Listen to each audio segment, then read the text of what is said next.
ကိုယ့်အတွက်အသုံးမဝင်တဲ့ပစ္စည်းတစ်ခုကိုတခြားသူကသုံးတဲ့အခါမှာမကျင်တဲ့လူမျိုးကိုတွေ့ဘူးလားဒီနေ့မှာတော့တီတီကအမွာညီမလေးနှစ်ယောက်ဟာ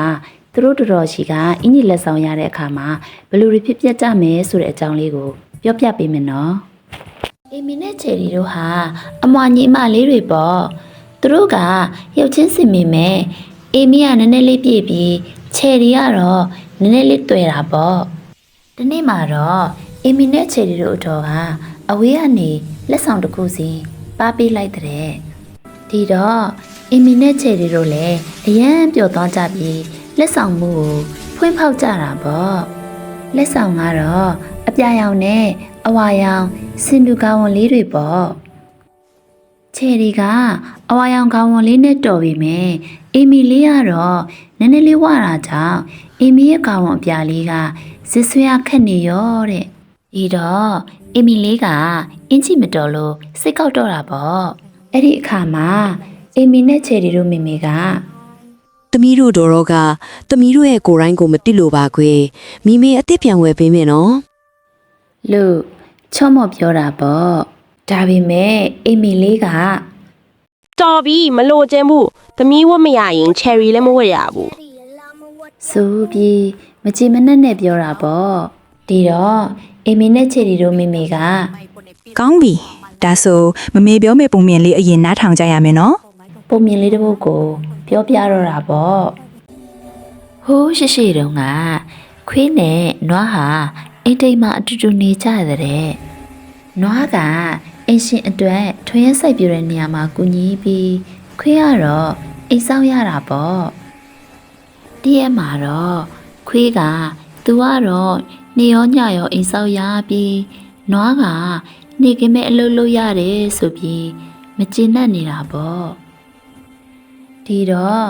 ကောက်ရိုးစားဖို့လာတဲ့နွားကိုခွေးကနွားစကွက်ထဲကနေဟောင်တော့တာပေါ့အဲ့ဒီအခါမှာနွားကခွေးကိုဖယ်ပေးပါတငယ်ချင်းရဲ့ဒီကောက်ရိုးတွေကမင်းလည်းစားလို့မရဘူးငါပါအရန်စားနေလို့ပါလို့ပြောတာပေါ့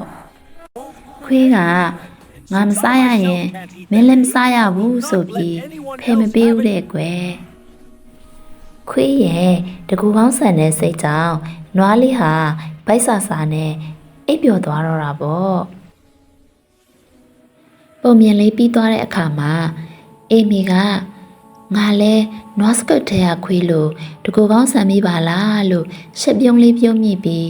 ချယ်ရီလေးကိုအပြေးထွားဖက်တော့တာပေါ့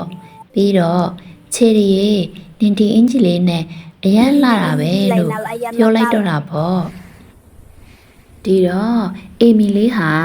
မနာလိုတာဝန်တူတာတကူဟောင်းဆန္ဒတွေဟာ